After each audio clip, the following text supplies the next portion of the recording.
Hello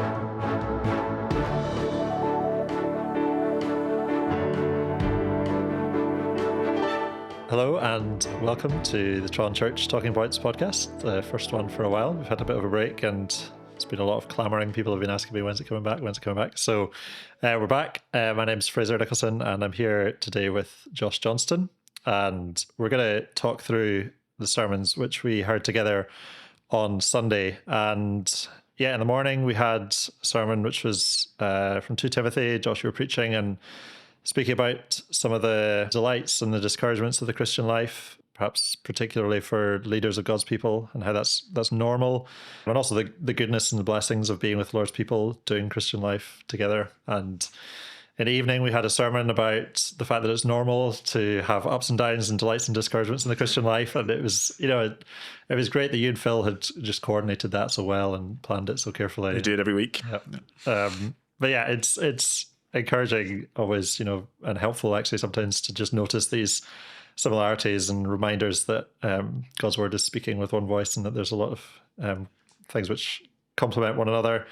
I think we'll maybe start with looking at Psalm 27, Phil's sermon on Psalm 27 in the evening, and he pointed out that it was a psalm of two halves, pointing to those ups and downs of the Christian life. And he referenced the Calcutta Cup from a few years ago, so hopefully the Calcutta Cup next weekend will be a one-sided affair in the right direction. But based on last week, it doesn't look too likely.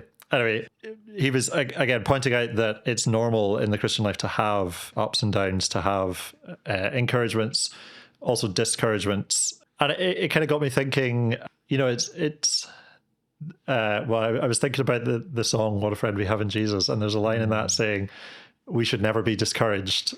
Take it to the Lord in prayer. And I understand, I think, what the song is saying, but it's sometimes, it makes you think, is it right as a Christian to be discouraged? How does this Psalm 27, how does that help us think rightly about discouragements and times when we feel discouraged? Is that a wrong thing to feel? Or yeah, I think it's an interesting question, isn't it?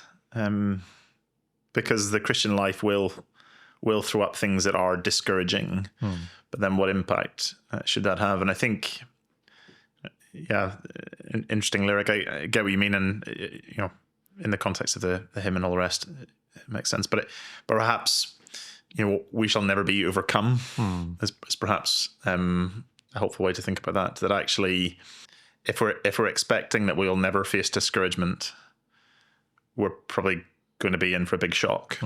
And just even acknowledging that and knowing, okay, when a calamity comes, when something hard comes, how do we actually, how do we prepare for that? How do we have ourselves in a position, in a place where we're actually able to not be overcome by it? And then actually, once we're in the midst of it, what are the helpful things? What are the things that we can actually do to ensure that the end point is not discouragement, despite discouraging things? Yeah, I guess, again, I'm not slagging off the song. Like, I get that it gives a bit of the answer there, that actually taking it to the Lord in prayer is the right response when you face things which are discouraging. What are some of the other things, if someone is feeling that kind of discouragement, what are the right things to do? What's the answer to, when you're in the downs, to getting out or getting through, even if not out? Yeah, often at times, perspective is helpful. We can be overcome. We can feel overwhelmed in circumstances because that's all we can see. But we are given in the scriptures the context of eternity, of the heavens and the earth. We're given the context of all that's happening in the world and why. And the key context in all of these things is we're also given who God is. We have an abundance of truths about his nature and his character that reassure and bolster, and that's where David starts. His confidence, his assured faith is in looking at what he knows to be true about the Lord. And so I think part of the answer, how do we deal with these things when they come, is good to prepare for them in advance. So actually it's good doctrine, good theology is part of the solution. It's never going to be a waste to reflect and to have kind of deep understandings of just what God's character is like. The fact that he doesn't lie, that he doesn't sleep, he's never caught asleep at the wheel, that he doesn't change, that his the way he oversees and superintends the world is not chaotic. It's not changeable depending on whether he's gotten up out of the wrong side of the bed, because he doesn't get out of bed. That he doesn't say he'll do something one moment and do something else the next. Knowing all of that, having a robust understanding of just what his character is like is really helpful. But also knowing that Christians can reflect that he is both sovereign, in control of all things, but also he's good. He's a loving father. He holds his people in his hands. So getting big building blocks in place like that are helpful. But then once you're actually in the mill and it, being squeezed and things are difficult, well, part of it's being reminded upon that and being able to gaze upon the beauty of the Lord and to be reminded and refreshed and seeing these things and being assured of these things in an ongoing way. Yeah, and it's Phil was pointing out, wasn't he, that actually, what does that look like for us today, and just doing the ordinary things of the Christian life and taking it to the Lord in prayer and gathering with his people, not neglecting to meet together. And, perhaps there can be a temptation, when you're going through a difficult time in your Christian life to withdraw and to pull back.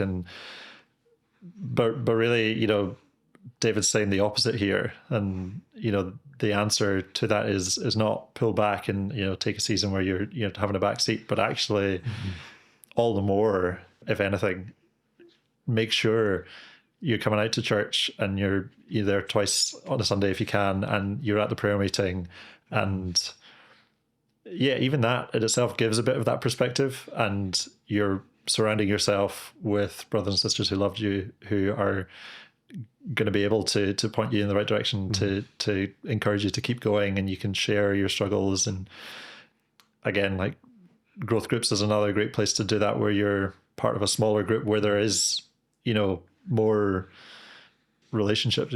God knew what he was doing when he came up with the idea of church and relationships and giving us people who love us. And I think that's just a really helpful thing as well, to see that actually there are going to be times that are almost crushingly difficult, but the thing which is going to get us through is gazing upon the beauty of the Lord, coming to church, coming to be in his house, inquiring in his house, and be with his people. One of the phrases that's used to encapsulate just what it is we're doing as we gather is that it's the regular means of grace.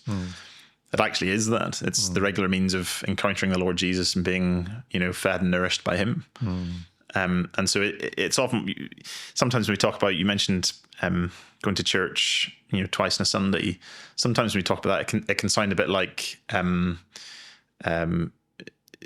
what's needed is to rebuke people who don't do that and all the rest. But actually, it's the wrong way around. Why would you not want to gaze upon the beauty of the Lord as much as possible? Yeah. Why would you not want to receive grace as much as possible? And so actually, in essence, it's always a good idea to do that. But particularly when things are, calamitous, all the more so, because here is the way that the Lord himself is actually going to be shepherding and pastoring and feeding his precious flock. It's as they come to meet with him himself. And that's also how in the long run the drip drip drip of actually having a sense of just what God is like formed in us happens.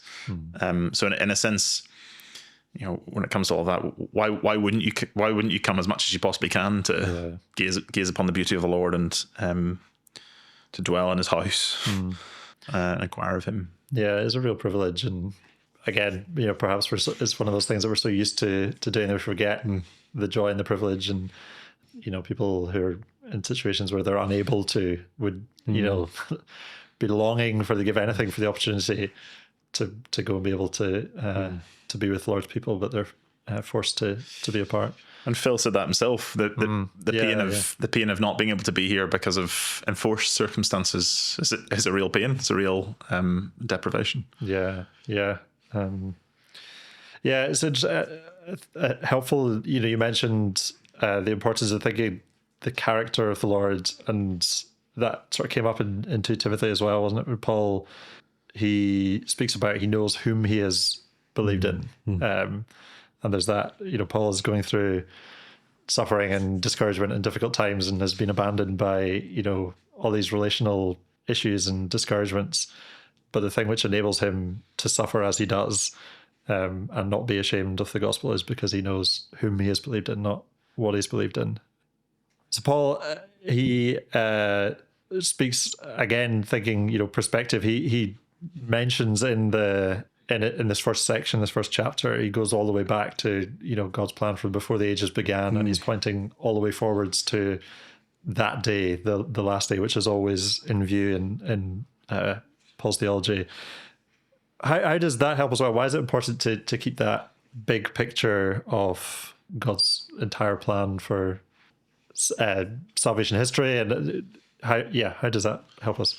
It is helpful. It's helpful to have it in mind because, as I've already said, in a sense, perspective, church life and ministry is dogged by difficulties, by the church being under attack. Always, it's striking that here's Paul writing to Timothy, and it's his second letter to Timothy in Ephesus. Scholars reckon it's between 2 and 4 years since First Timothy, but that's 2 to 4 years of enduring, false teaching, ruptures, frictions, stresses. So that's just part and parcel of it. But actually, when you're facing pressure to change how you're doing ministry, to change the message, to change all these sorts of things. Actually, the fact that God has a plan that he's enacting that was birthed in eternity past and will come to, consummation at the last day, that's a pretty big window with which to be able to see, oh, wait, what he said is a serious thing. It's not a passing fad. It's not something that's to be thought of flippantly. It's not changing. He's conceived of something, he's enacted it, and he will see it through to the end. So actually, whatever's happening, there can be trust and confidence in that. It's timeless. And in that, one of the other things that's part and parcel of it is the truth has always been under attack ever since the garden. But it still stands firm. New errors or variations of old errors come up again and again and again, but there's still the true seed. The true seed of the Lord, passing through his people all the way from the very beginning. And it'll be there again all the way to the end.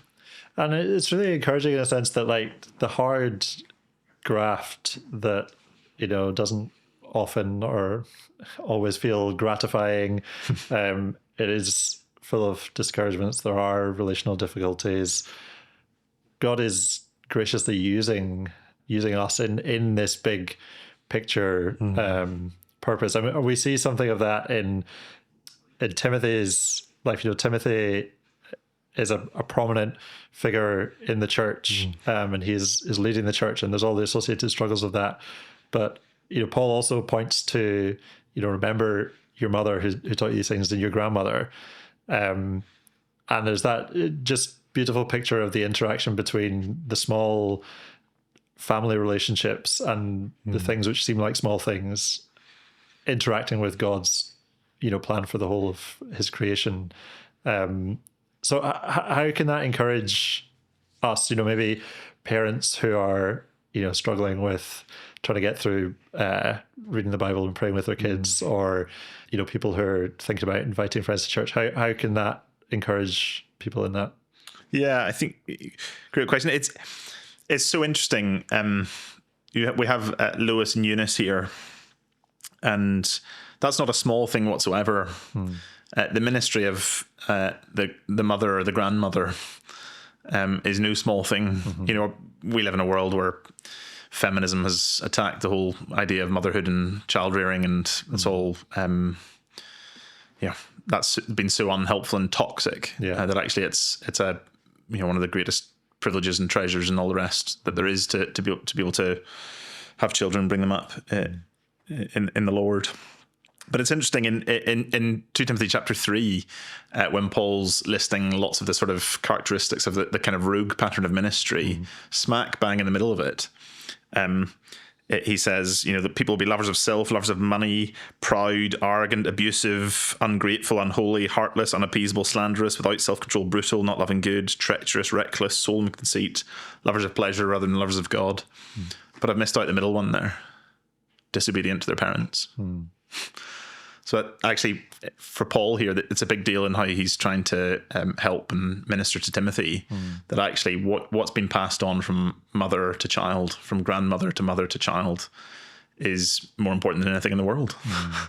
And so it is worth, it's worth the labour, it's worth the frustration when it's the last thing that your kids want to do is sit down and have, you know, story time before bed where you're getting the Bible out with them. It's worth that. It's worth modeling the gospel in your home, because we've seen it. We see ourselves in this church. There's a family I'm very dear friends with, lots of them, and there's 4 generations of them I've known personally, and they're all in church. The gospel actually does bear fruit through families. It works when you pass it on to your children. When you pass it on to your children, it's possible to actually see not just your own life shaped by it, but actually to see generations shaped by it. And so, you know, it could just be that someone who comes to faith through the life course, that's the beginning of generations of a family serving the risen Lord Jesus. Yeah, it's a glorious thought, and just, you know, thinking it's not just that one person's eternity has changed, but, you know, the knock-on effect that will have. And again, it's just amazing thinking that this is the way that God is working. He's working through his people, and he's reaching people through all these relationships. And that's why I wanted to, as I was in my introduction talking about how do we apply a letter like 2 Timothy, where it's very clearly most at home when you're thinking about ministry itself, when you're thinking, you know, one of the commentators read said, you know, this is a great book for, you know, a minister's conference. Yeah, but I don't think that was why it was written. It does land there, but it is for the church so that they understand ministry and all the rest. But there is a sense in which we are all bound up in that. The very purpose for which we're made is to fill the earth and multiply, to subdue it. And actually the Great Commission is not in contrast with that. It's consistent with it. It's filling the earth. And so actually one of the key ways for lots of our members who are mums, and the vast majority of their time is given to rearing children, that is ministry. That's a really important ministry. It's not to be devalued, despite what the world might say. Absolutely, it's not to be devalued. And actually, that is a vital thing. It's not Timothy. It's not standing at the front. It's not, you know, bringing the apostolic gospel to bear on the life of the whole church. But where do the Timothys of this world come from? I think it's just, it gives so much, as you say, dignity and, you know, in a way which the world has kind of ripped out of that whole being a mother or you know, being a parent generally. It's just it's so devalued. Something else we could maybe touch on. You mentioned, you know, some of the difficulties of preaching in an uncompromising sort of way, the temptations that there are to just soften the message slightly, or to, you know, avoid saying certain things altogether. Perhaps could you give us any examples of, you know, maybe what's going through your head when you're maybe preparing to preach a passage where there are difficult things to say? And maybe do you have any examples of times when you have said something which you know is actually a hard-hitting, difficult thing, but afterwards it's been clear that it was helpful and the right thing to do? Yeah. No, just fairly recently, I was preaching preaching for a friend in their church, and I dug out a sermon I preached here on Luke's Gospel. I was going to do, and Luke 16 and 17. And as I was driving through to preach, I was thinking, gosh, why have I picked this? This is a church I've never been to before. Jesus is speaking really, really plainly about the horrors of hell. And I was thinking, oh my goodness, why have I done this? I could have picked something that was a bit easier. And I had that feeling, and it was too late to change. But it was interesting. After the service, a guy who was there came and said thank you, because he had a family member who was there who'd been in church for a long, long time and wasn't really a Christian, and it's exactly what they needed to hear, that actually paying lip service to Jesus, not really doing what the Bible says, not responding to his word. It's the rich man and Lazarus. Actually, that was a living illustration of paying lip service to Jesus. Here was someone right in front of him that he wasn't going to care for, and what happened to him? Well, he experienced the fires of hell, but at the same time could see Lazarus beside Abraham. There was an eternal torment, conscious torment of what he was missing out on. And that's not easy to preach. Yeah. Like, I start to shake a little bit when I knew that's coming, because you can feel this is not something that one takes delight in declaring. It's fearsome. But it is the truth. And when Jesus speaks about these things, it's never in an indifferent way. It's always beckoning people not to go that way. And so this guy just came and said, like, I think that's exactly what I really thank you for saying that. And I think that's a bit of a picture of what it can look like to be an onesiphorus. I'm trying to think of other examples. I can recall sometimes you can tell when a preacher is gearing themselves up to say something they know is not going to be easy to hear for folks. I can remember some of our own ministers here. There's a bit of a pause and a deep breath before really pressing home the Bible in pointed ways. And I think when you're conscious that that's happening, that's a time to, even if it hurts, it's good pain. That's a time to, say to a minister, that wasn't easy to hear, but thank you for being honest with us. That's just the encouragement sometimes that's required, because there probably will be someone who's saying, why did you have to say that? Or I think the other time is, it's interesting, Onesiphorus, there's such intentionality about his refreshment. He often refreshed me. He was not ashamed of my chains. When he arrived in Rome, he searched for me earnestly and found me. It's intentional. And I think, particularly when you know that a minister, your minister perhaps, is making a public, costly, bold stand, or dealing with things that need to be dealt with. Those times in particular is when it's needed to have folks standing behind saying, we're with you, press on, we're so thankful that you're doing this. Let me take some of the flack with you. There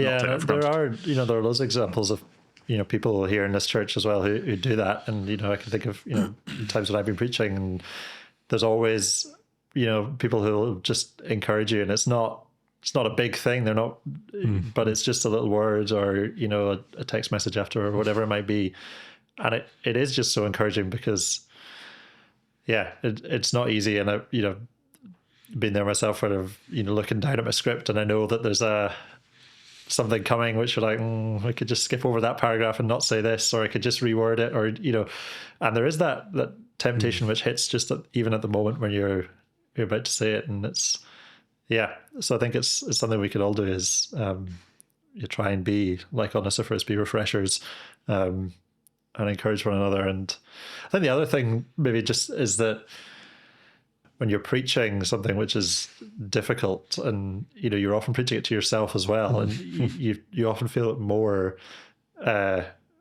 when you've spent time during the week thinking about it, and you're actually forming those words that how do I communicate this? Actually, those who are preaching are not above the word, sitting, That's right. throwing stones at everyone else, but actually they are feeling it as well.